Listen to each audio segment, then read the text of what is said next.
This show is supported by Odoo. When you buy business software from lots of vendors, the costs add up and it gets complicated and confusing. Odoo solves this. It's a single company that sells a suite of enterprise apps that handles everything from accounting to inventory to sales. Odoo is all connected on a single platform in a simple and affordable way. You can save money without missing out on the features you need. Check out Odoo at odoo.com. That's odoo.com. From Mermaid Palace and Radiotopia, welcome to The Heart. I'm Caitlin Prest, coming to you from the suburbs of Ottawa, Ontario.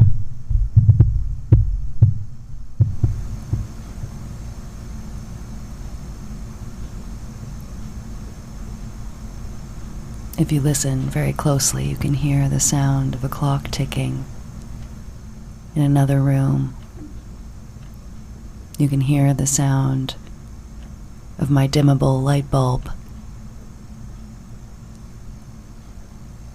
Or maybe that's the non-dimmable light bulb that I insisted on dimming, struggling with half the voltage that it's used to.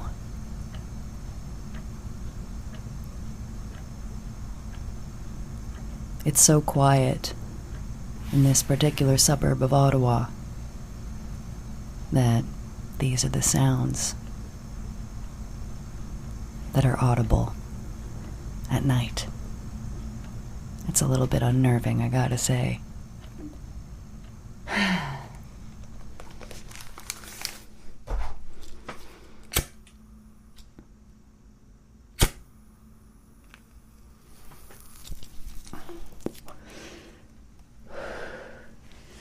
This is... no. Again. Again. Again. Again. Again. Again. Again. Okay. So, episode 4. Questions and more questions.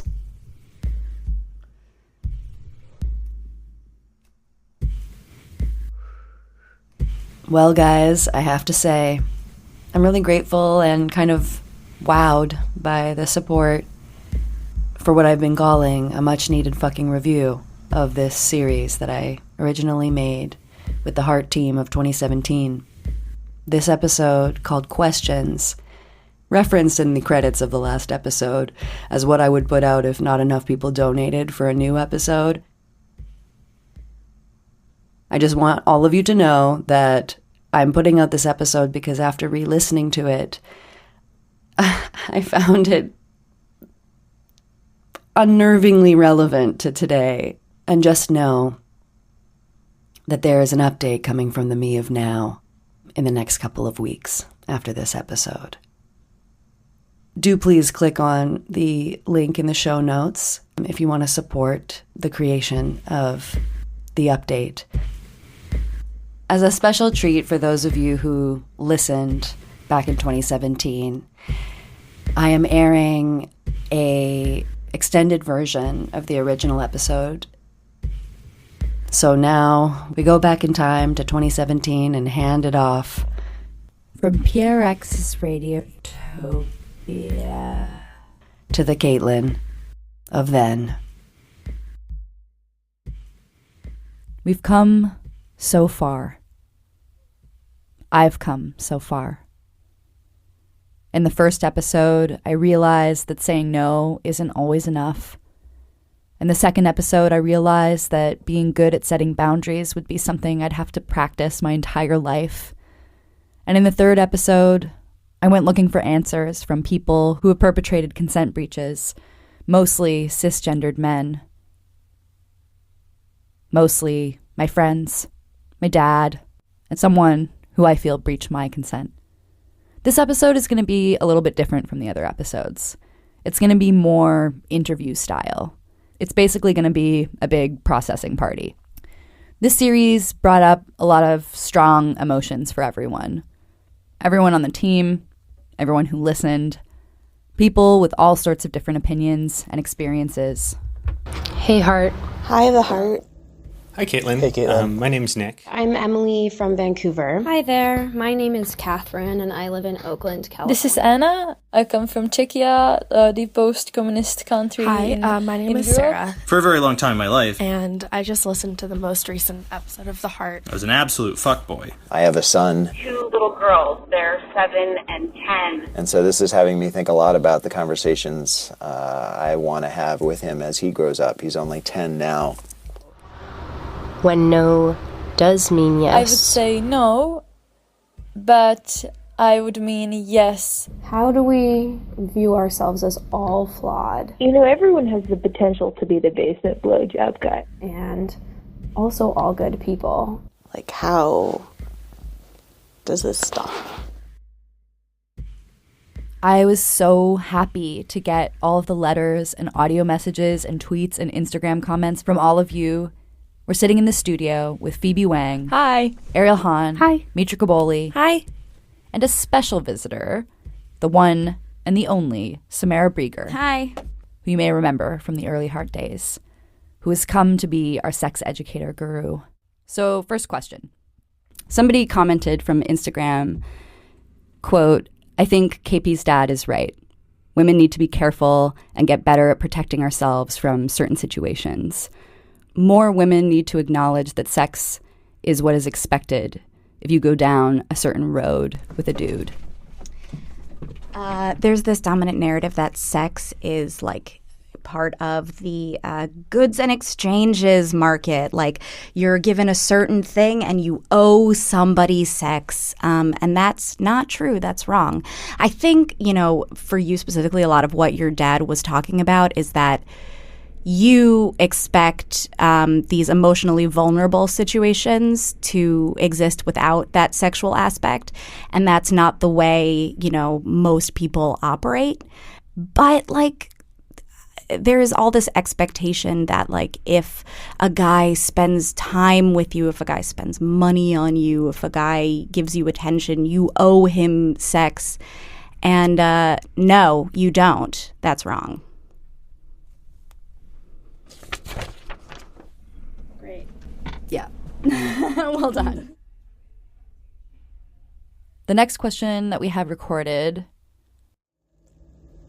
Hey, Caitlin. I love the podcast. I wanted to comment on the last episode and request that we sort of maybe think about the physiological component of the male sex drive in these situations. I think that it's something that really should be considered and talked about a little bit more, thought about a little bit more. Do you have thoughts, Samara? Yeah, I mean, regardless of whether or not it's true, someone's sexual needs shouldn't take precedence over someone else's personal safety. There are various schools of thought on this, most of which lead to, like, you are still a person with a brain. You are not a werewolf. You know, it might be uncomfortable, it might be difficult, it might require a certain amount of willpower. But that doesn't mean you don't respect a sexual partner enough to afford them that effort. This actually related to another question that came in from a woman named Fatima. Hi. So I was just wondering what your thoughts were on that willingness of people to accept the trope of, oh, I was drunk, so I had nothing to do with it, or, oh, it was my penis and I had nothing to do with it. It just seems like such an absolving oneself of responsibility. Thank you. And we got another question from somebody who was just curious, you know, about what the role of alcohol is in all of this. It's really complicated. In the New York Yes Means Yes law, which isn't actually called Yes Means Yes at this point, I think it's called like equality or experience, whatever.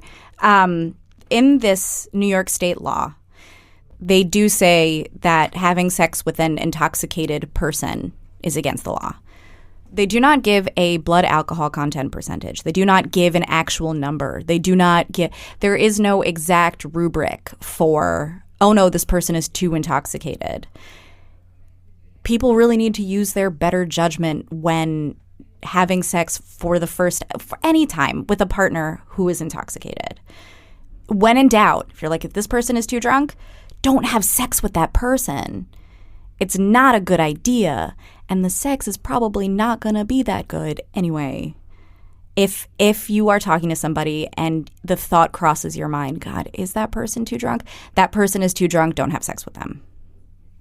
When in doubt, just don't do it. Yeah. Anyway, next question. Hey, Caitlin, this is Hannah.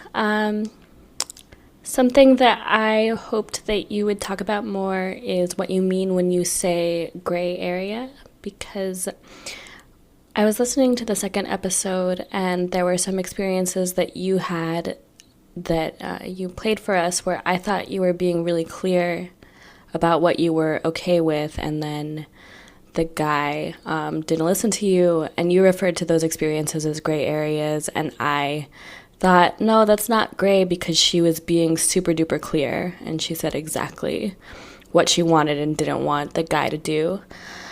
So, if you could talk more about that term and when it applies and when it doesn't, or if people agree or disagree about that, that would be really cool. Bye. Hannah. So there's been, when people listen to the Raul tape, they hear a lot of different things. Some people hear me being an asshole. Some people hear him being an asshole. Some people hear me getting raped.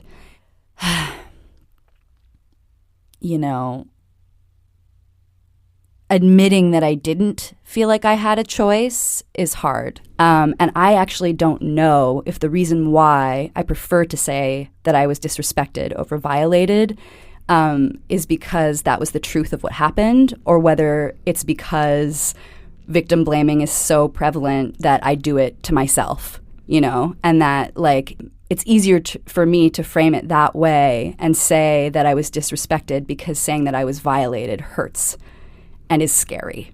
Yeah. If I feel like I had some agency in that situation, then I feel like I have the power to prevent it in the future, which makes me feel safe. The reason why the Raul situation is confusing is because I was feeling many things at the same time. I did have romantic feelings for him, and I really was enjoying being kissed by him, and I was enjoying being touched by him. I was responding physiologically to what was happening. Mm-hmm. I was also emotionally responding to what was happening. I was enjoying the attention. I was enjoying the intimacy.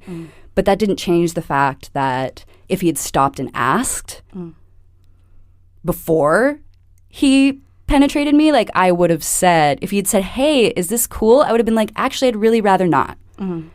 There are a couple of things that I heard you say that I want to hit on. One of them is this thing called arousal non-concordance that happens to a lot of women and also men. And it's when your body responds sexually to something that you do not want or that your mind is not there with. It happens all the time. Sex stuff makes us feel sexy even when we don't want it sometimes. And sometimes we do want it and our body doesn't respond. So I think a lot of women who end up in sexual situations that they do not want to be in are confused and betrayed by how their body reacts. But that doesn't mean that they wanted it. It just means that their body is having a natural reaction to being stimulated. It's called arousal non-concordance. It happens in labs. Women watch videos of bonobos fucking and get wet, and then they're like, do those bonobos turn you on? They're like, no. But they did. It's a thing. It's whatever. Cool. There's another thing, which is that consent is not just the absence of a no. Consent is the presence of a yes. You did not say yes to Raul. You did not consent. It is his responsibility to ask for that enthusiastic consent, for that yes. And it is your responsibility, if you want that sex, to give the enthusiastic consent, that yes. There was no yes in this situation. There you go. I feel like the thing is, regardless of how you felt about it, whether or not your body was aroused, whether or not you thought it was like you enjoyed it or you didn't enjoy it, the fact that you had said no, made it clear to me that he shouldn't have proceeded. like it doesn't matter if you're aroused or not. Totally. Right? I think that for most women, calling something rape is really painful, you know? And I think that calling something a violation is even painful, you know? Even just the way that the words that I use to describe what happened with Jay. I'm like, oh, drunken night of masturbation failure. Like, I feel like I have to make jokes about it to make it okay for myself. And I know that that's something that a lot of people do, where you're like, oh, it was that night. Like, you just don't want to even use a word or the word, the words that people use to describe those types of things, because it makes you feel like a victim. And that's a hard thing to feel, because a victim is someone who doesn't have power. And that is not a fun thing to feel like. I guess the one thing that made me really, really upset is that while we were making this piece, a lot of people were telling you that in the Raoul tape that you shouldn't have been talking in like a sexy way. And it was almost as if it sounded to me like they were saying like you had this coming to you. Yeah, it's true. So a lot of the people who heard the Raoul tape, their first reaction when they heard it was like anger and frustration towards me. And what I thought was really interesting is that you, Phoebe, were one person who listened to it and felt anger and frustration towards him.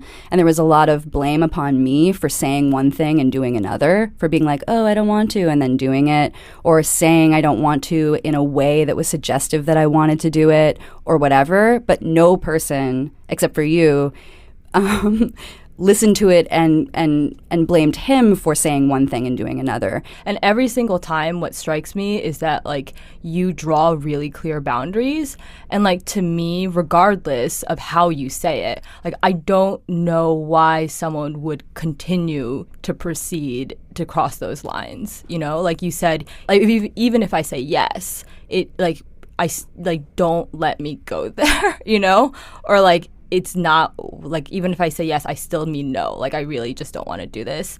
And like, he continues to like keep going and keep going. There's one point where he says like, where you say, don't turn out the lights. And he's like, I'm not just this one, you know? So one thing that we were really concerned about in the making of this was that it would be accessible to a lot of different types of power dynamics, that we weren't just talking about. And it was like really hard to sort of like work in a broader conversation around all the different kinds of power dynamics that exist, as opposed to just focusing on like men and women, you know? And we got this email from somebody who read it in a certain way. Do you want to read it, Phoebe? Yes. She says, listening to the latest episode resonated with me in a way I wasn't expecting. It made me think about racism. Patriarchy is dominant and it operates just like white supremacy. As a woman of color, of course, that isn't a new revelation for me, but wow, did this episode demonstrate it for me in a totally unexpected way.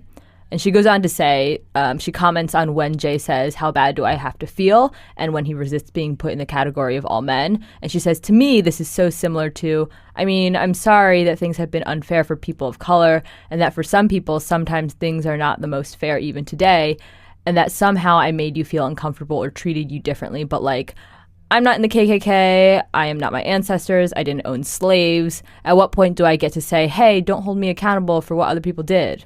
So Phoebe, does that connect to your own experience?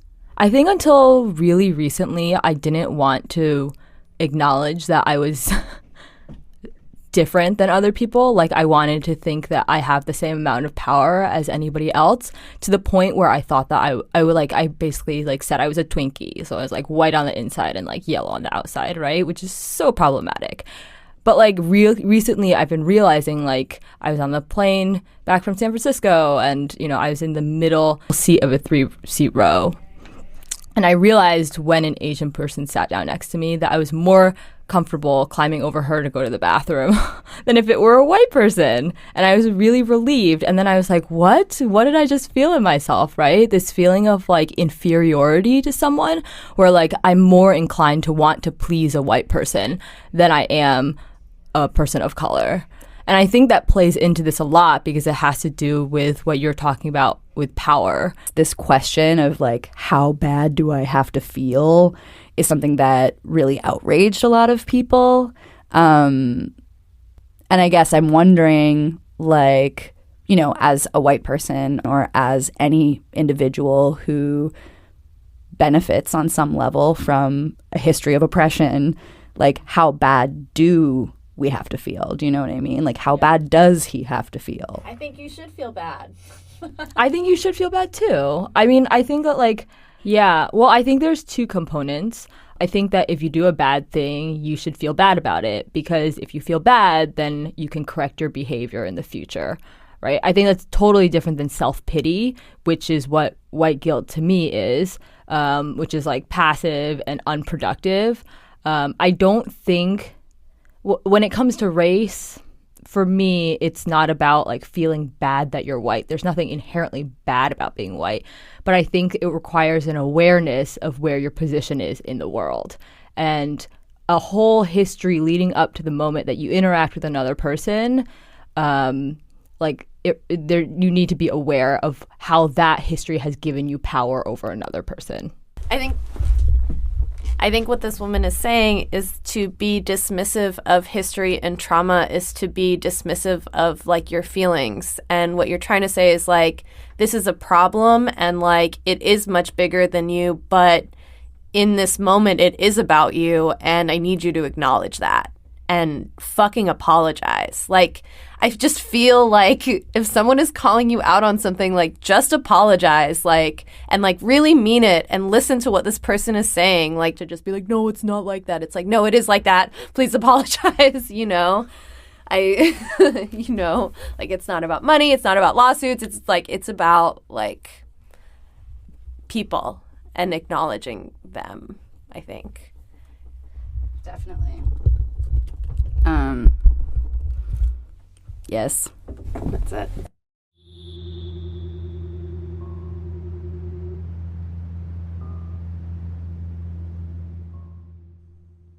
And on that note, we take a break.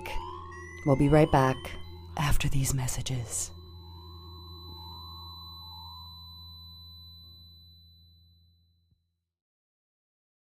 And we're back. This is a letter from a listener. Quote, I've slept with a lot of self-described feminists. What shocked me was to find that they preferred me, their male partner, to take on a dominant role. They would ask me to be aggressive, to objectify them, to inflict pain on them. And then another listener wrote in. My question is about when no does mean yes. Lots of women actually expressed this question to me in different ways at different times over the course of making this.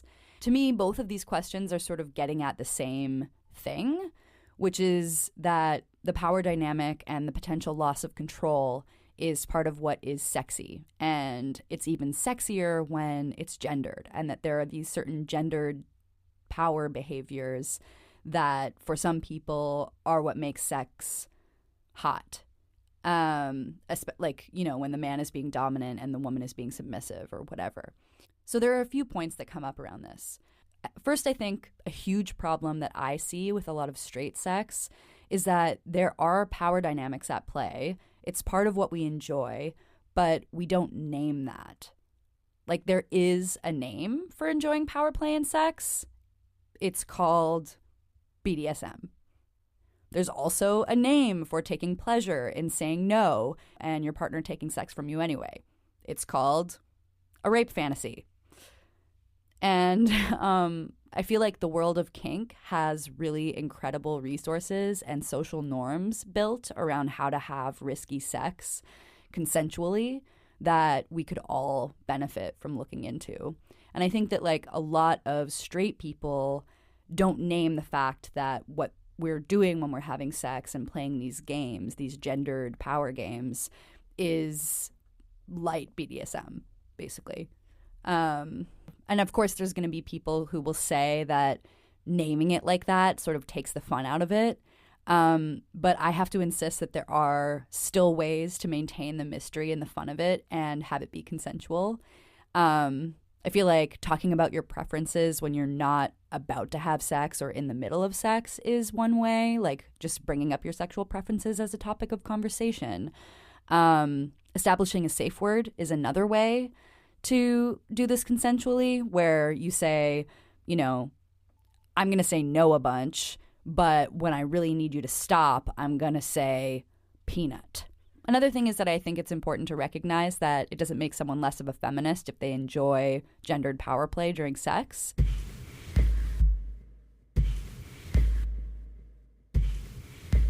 Samara, the idea of like physical consent in the final moments of the third episode, you're talking about physical consent and like, you know, reading people's body language and not getting a verbal yes. Yeah. You think that's tricky? No, I mean, I think it is tricky. And I think that nonverbal consent is for established relationships.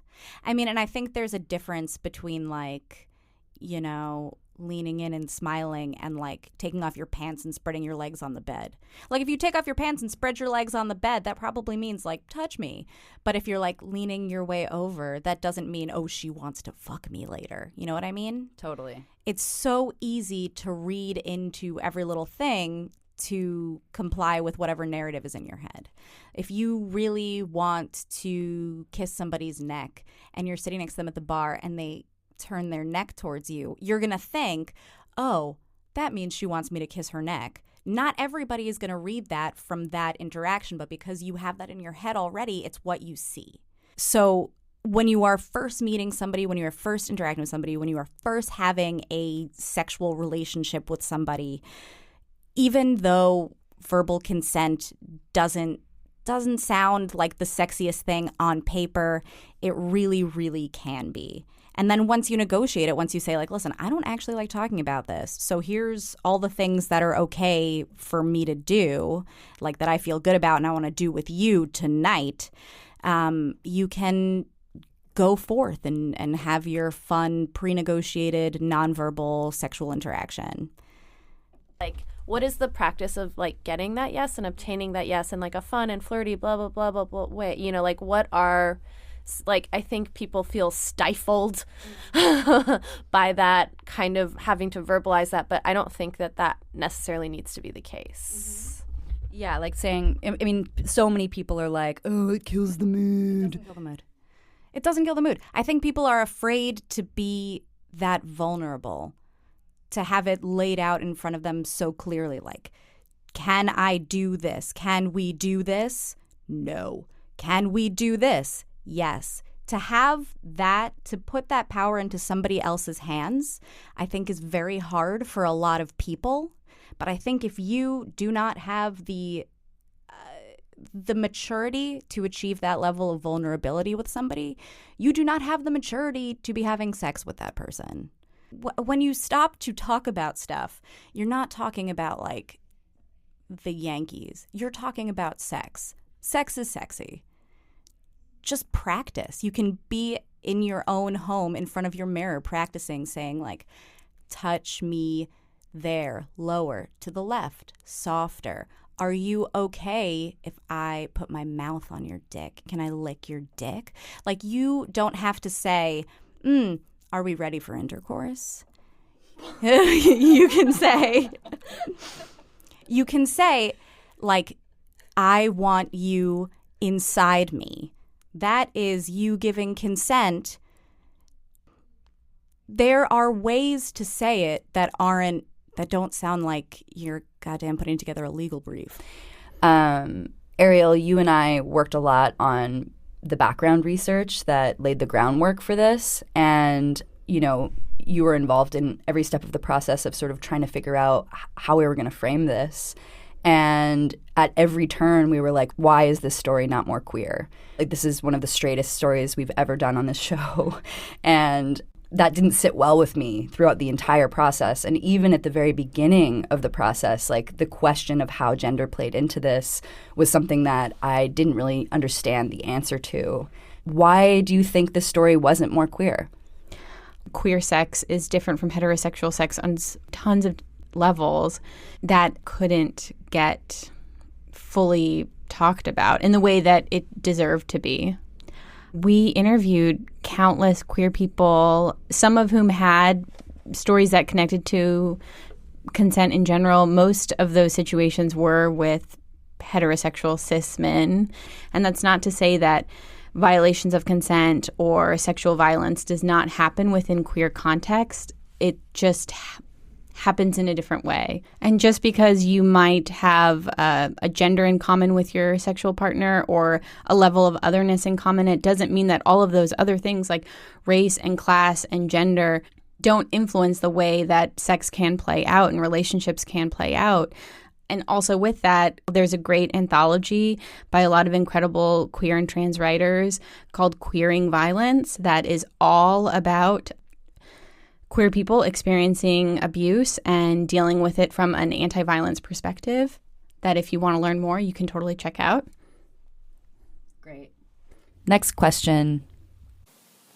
Hi, Caitlin. Thank you so much for your show. Having the kind of conversations that you had with your father, as a man, that's something that was really missing for me growing up. I have a son, and so this is having me think a lot about the conversations I want to have with him as he grows up. He's only 10 now. Not having had them myself, just needing some models for what fathers can tell their sons to help them not be repeating these patterns that seem so pervasive in our society. Samara, do you want to take this one? Yeah, I think the way to talk about consent with kids is to start really early. You can talk about consent without talking about sex. So you start with, grandma wants to hug you. You don't have to hug grandma. That's your body. You make the choices. When you're leaving a kid's house and, you want to hug that kid goodbye, you ask the other kid, can I hug you? And you say, do you want to hug? Do you want to ask Johnny if you can hug him before you go? Like, you just start really early. And also, if your kid doesn't want to hug you, you don't pout and you don't say, oh, you don't guilt your kid. And you don't teach that kid that not sharing their body with somebody warrants a guilt response, should make them feel bad. And you start there. And you work on bodily autonomy. And then as they get older, the conversation builds on those core principles to fold in all of these ideas about power dynamics and about gender dynamics and about sexual experiences. But teaching a kid early on that their body is theirs and other people's bodies are not theirs is totally key. And there are a lot of resources online for this. A good place to start is at RAINN, RAINN, Rape, Abuse, and Incest National Network. They have resources for talking to kids about consent.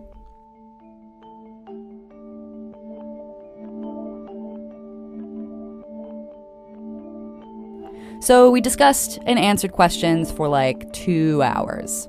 And to be honest, we've been discussing and questioning and searching for answers every single day for the last year about this stuff.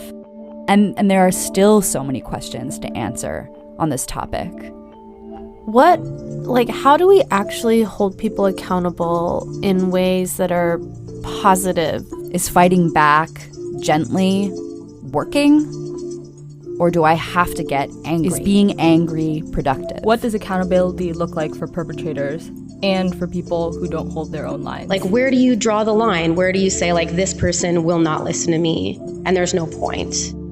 Like, when do you give up? If I disagree with defining power as domination, then what is the new definition of power? Will men ever change? How do we keep ourselves safe in the world that we actually live in without becoming straight up separatists? How do we create the world that we want to live in without making martyrs of ourselves? What did sex-positive feminism really give us? Why did we ever advocate for fucking without feelings? If we're gonna have sex with strangers, why can't we also be loving and respectful to strangers? I'm wondering if it's misogynistic to not view women transgressing men's boundaries as a problem. How do I not be depressed about humanity?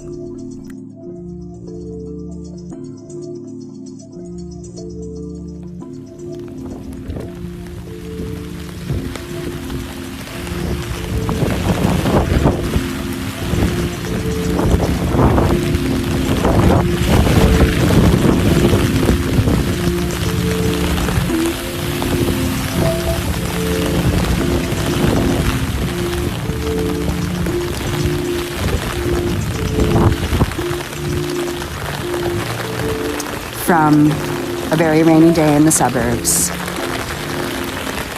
How do I not be depressed with humanity? Indeed. Indeed. I saw a meme. It said the antidote for despair is action.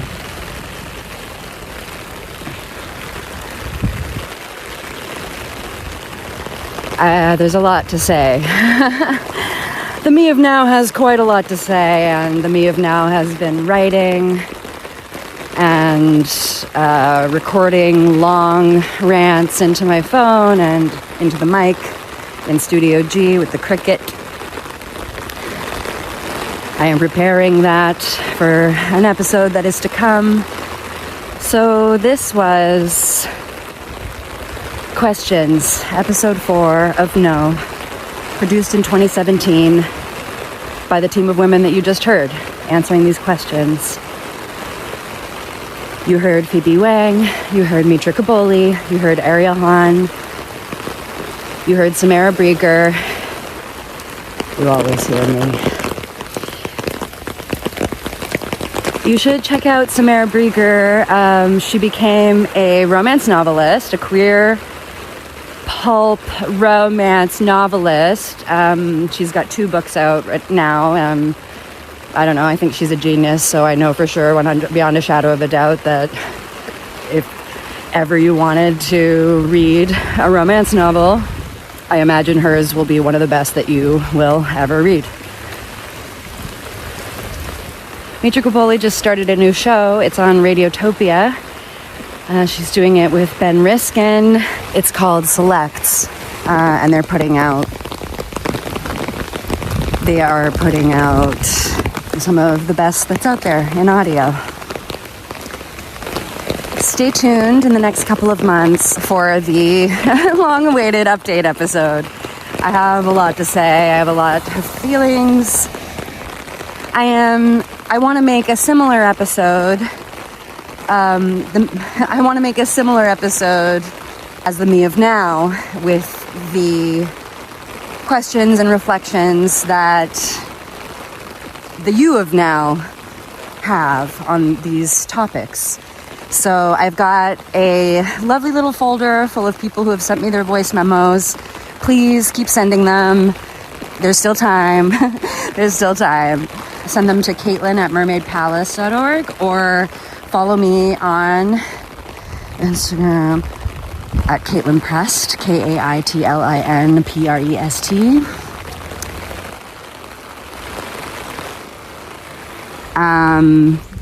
You still have time to donate. You don't have to donate $100 to feel good about donating.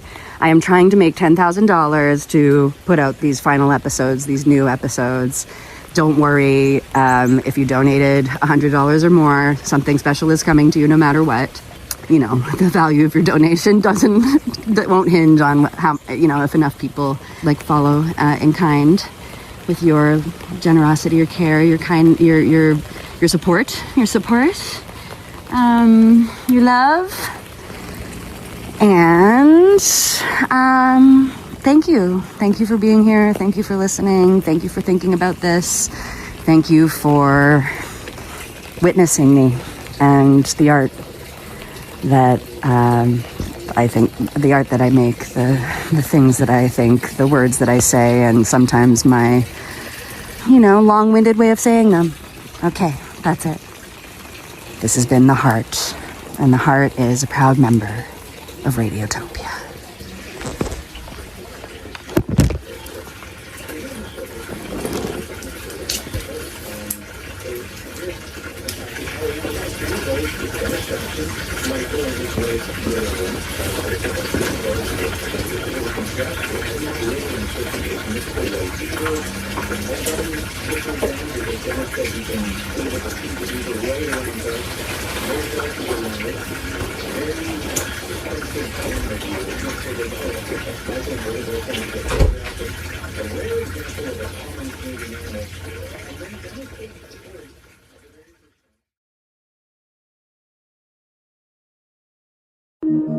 Radiotopia.